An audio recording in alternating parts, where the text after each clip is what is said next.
ಯಾವುದೇ ಒಂದು ಗೃಹ ನಿರ್ಮಾಣ ಮಾಡುವಾಗ ನಿಮ್ಮ ಎಂಟ್ರೆನ್ಸ್ ಸರಿ ಇಲ್ಲ ಅಂದ್ರೆ ಮುಗೀತು. ಯಾವ ಅಭಿವೃದ್ಧಿಯೂ ಕೂಡ ನೀವು ಕಾಣಲಿಕ್ಕೆ ಸಾಧ್ಯ ಇಲ್ಲ.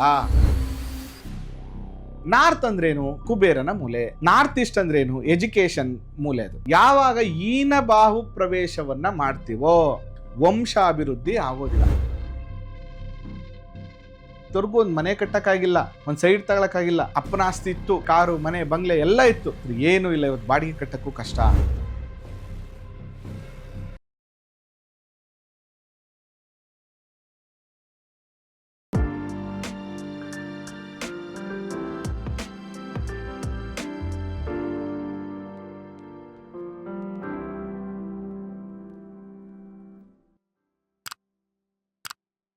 ಶ್ರೀ ಗುರುಭ್ಯೋ ನಮಃ.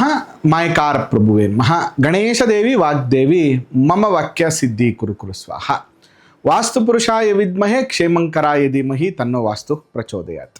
ಆರಾಧ್ಯ ದೈವನಾಗಿರುವಂಥ ಮಲೆ ಮಹದೇಶ್ವರನ ಮನದಲ್ಲಿ ನೆನೆಯುತ್ತಾ ವಿದ್ಯಾಗುರುಗಳ ತಂದೆ ತಾಯಿಯ ಪಾದಾರವಿಂದಗಳಿಗೆ ನಮಸ್ಕಾರವನ್ನು ಮಾಡ್ತಾ ಜಗದ್ಗುರು ಪಂಚಾಚಾರ್ಯರನ್ನ ಬಸವಾದಿ ಶರಣರನ್ನ ಮನದಲ್ಲಿ ನೆನೆಯುತ್ತಾ ನನ್ನೆಲ್ಲ ಪ್ರೀತಿಯ ವಾಸ್ತುವಿಜ್ಞಾನ ವೀಕ್ಷಕ ಬಂಧುಗಳಿಗೆ ನಿಮ್ಮ ಮೂಗೂರು ಮಧು ದೀಕ್ಷಿತ್ ಮಾಡುವ ಪರಿಪೂರ್ಣವಾದಂಥ ನಮಸ್ಕಾರಗಳು.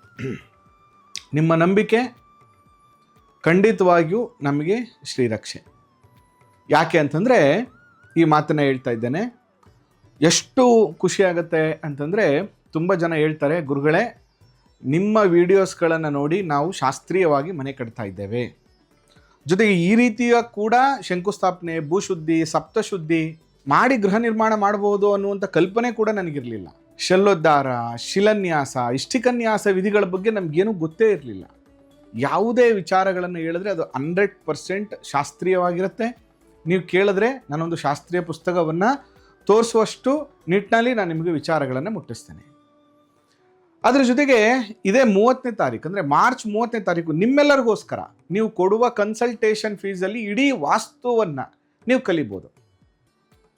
ನೋಡಿ, ಸೋಮವಾರ ಮತ್ತು ಬುಧವಾರ ತರಗತಿ ನಡೆಯುತ್ತೆ. ರಾತ್ರಿ 7 ಗಂಟೆಗೆ ನಿಮ್ದೆಲ್ಲ ಕೆಲಸಗಳನ್ನು ಮುಗಿಸ್ಕೊಂಡು ಕ್ಲಾಸನ್ನು ಅಟೆಂಡ್ ಮಾಡ್ಬೋದು. ಅದು ಝೂಮ್ ಆ್ಯಪಲ್ಲಿ.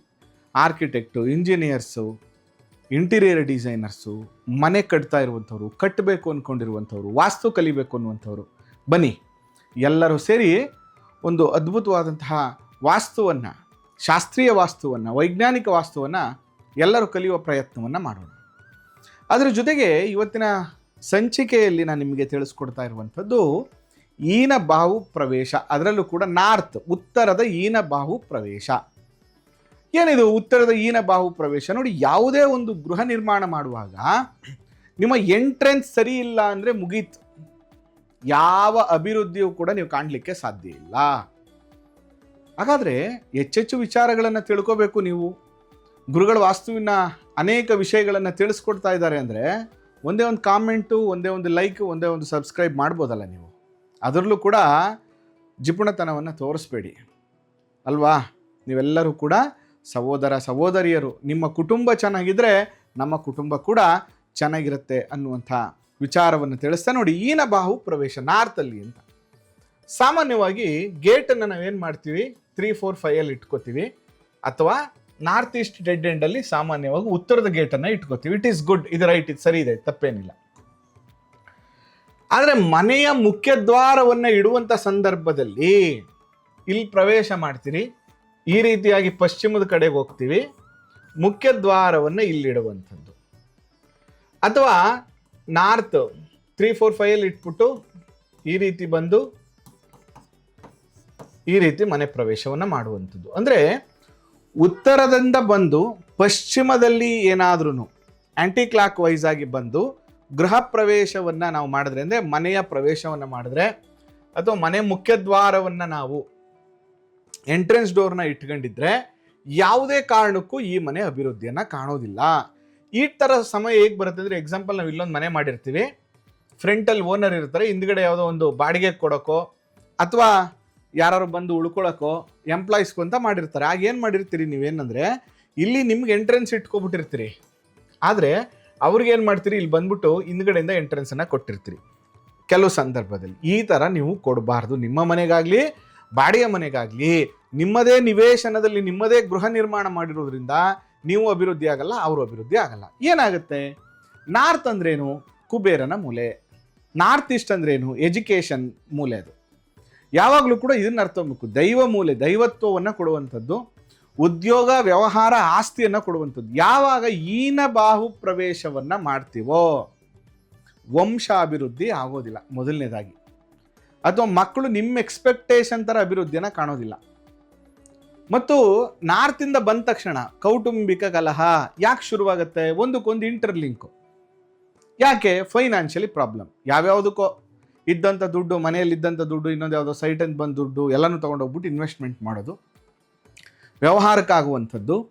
ಅಥವಾ ಬೇರೆಯವರು ಮಾಡುವಾಗ ಆ ವ್ಯವಹಾರ ತುಂಬ ಚೆನ್ನಾಗಿ ಆಗ್ತಾ ಇದೆ, ನಾನು ಯಾಕೆ ಮಾಡಬಾರ್ದು ಅಂತ ಹೋಗುವಂಥದ್ದು. ಅಥವಾ ಅತ್ಯಂತ ಆತ್ಮೀಯರು, ಬುಧ ಮೀನ್ಸ್ ಸ್ನೇಹಿತರು, ಹೊಸ ಪರಿಚಯಸ್ಥರು ಅಂತ ಹೇಳ್ತೀವಿ, ಅಂಥವ್ರು ಯಾರೋ ಬಂದು ವ್ಯವಹಾರವನ್ನು ಮಾಡೋಣ, ಬಿಸ್ನೆಸ್ ಮಾಡೋಣ, ಕೆಲಸ ಮಾಡೋಣ ಅಂಥೇಳಿ ಹಣವನ್ನು ಕೊಡುವಂಥದ್ದು. ಆ ಹಣ ನಿಮಗೆ ವಾಪಸ್ ಬರದೇ ಇರುವಂಥದ್ದು.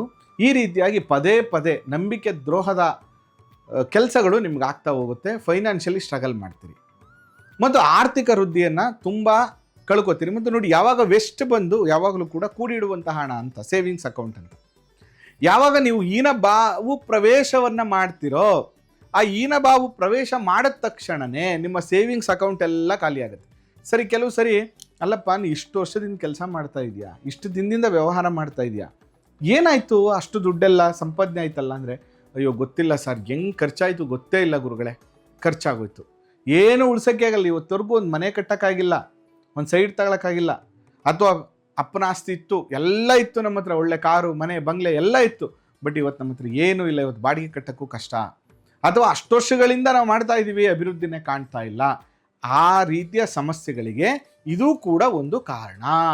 ಅದಕ್ಕೋಸ್ಕರ ಯಾವತ್ತೂ ಕೂಡ ಈ ರೀತಿಯ ಈನ ಭಾವು ಪ್ರವೇಶವನ್ನು ನೀವು ಯಾವುದೇ ಕಾರಣಕ್ಕೂ ಮಾಡುವ ಹಾಗಿಲ್ಲ. ಮಾಡಿದ್ರಿ ಅಂದರೆ ಪ್ರಾಬ್ಲಮ್ಗಳು ಶುರುವಾಯಿತು ಅಂತ ಅರ್ಥ. ಅದೇ ರೀತಿ ಇದಕ್ಕೆ ಪರಿಹಾರ ಏನು ಮಾಡಬೇಕು ಹಾಗಾದರೆ? ಒಂದು, ಈ ಉತ್ತರ ದಿಕ್ಕಲ್ಲಿ ಅಕಸ್ಮಾತ್ ಇದಿಷ್ಟು ದೊಡ್ಡ ಇರಿದ್ರೆ 3, 4, 5 ಎಲ್ಲರೂ ಡೋರ್ ತಗೋಬೇಕು, ನಾರ್ತ್ ಈಸ್ಟಲ್ಲಿ ಡೋರ್ ಇಟ್ಕೋಬೇಕು.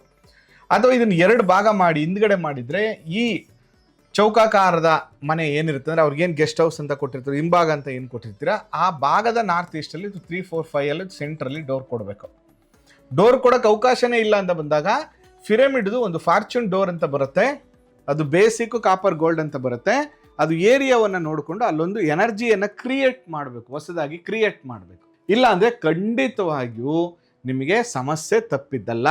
ಆ ಮನೆಗೆ ಹೋದ್ಮೇಲೆ ಅನೇಕ ಸಮಸ್ಯೆಗಳಲ್ಲಿ ಸಿಕ್ಕಾಕೋತೀರಿ. ಎಷ್ಟೇ ಕಷ್ಟಪಟ್ಟರು ಪ್ರಾಬ್ಲಮ್ಸ್ಗಳು ಸಾಲ್ವ್ ಆಗಲ್ಲ. ಎಷ್ಟು ಅದ್ಭುತವಾಗಿ ಕಟ್ಟಿದ್ದೀವಿ ಒಬ್ಬ ಮನೆ, ಏನು ಮನೆ ಕಟ್ಟಿದ್ದೇ ಗೊತ್ತಾಗಲಿಲ್ಲ ಗುರುಗಳೇ ನಮಗೆ.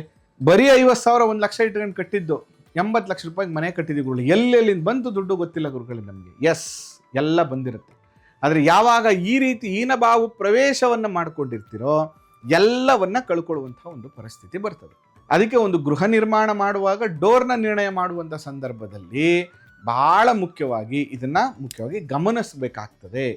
ಅದರಿಂದ ಉತ್ತರದ ಈನಭಾವು ಪ್ರವೇಶ ಅಂದ್ರೇನು, ಉತ್ತರದಿಂದ ಗೇಟನ್ನು ಕೊಟ್ಕೊಂಡು ಪ್ರವೇಶ ಮಾಡಿದ್ರೆ ಏನು ಪ್ರಾಬ್ಲಮ್ ಆಗುತ್ತೆ ಅನ್ನುವಂಥ ವಿಚಾರವನ್ನು ನಾನು ನಿಮಗೆ ಈ ಸಂಚಿಕೆಯಲ್ಲಿ ತಿಳಿಸ್ಕೊಟ್ಟಿದ್ದೀನಿ. ನಿಮಗೂ ಉತ್ತರದ ಈನಭಾವು ಸಂಚಿಕೆ ಇಷ್ಟ ಆಗಿದೆ ಅಂತಂದರೆ ಶೇರ್ ಮಾಡಿ ಮತ್ತು ಸಪೋರ್ಟ್ ಮಾಡಿ. ಇದೆ ಮಾರ್ಚ್ 30ರಿಂದ ತರಗತಿ ಶುರುವಾಗ್ತಾ ಇದೆ. ತರಗತಿಗೆ ಅಡ್ಮಿಷನ್ ಆಗಿ, ಜೊತೆಗೆ ನಿಮಗೂ ವಾಸ್ತು ಸಲಹೆ, ನನ್ನನ್ನು ಭೇಟಿ ಮಾಡಬೇಕು, ವಾಸ್ತು ಕರೆಕ್ಷನ್ ಮಾಡಬೇಕು ಅಂದರೆ ಭೇಟಿ ಮಾಡಿ ಅಂತ ಹೇಳ್ತಾ ಈ ಸಂಚಿಕೆ ಮುಗಿಸ್ತಾ ಇದ್ದೇನೆ.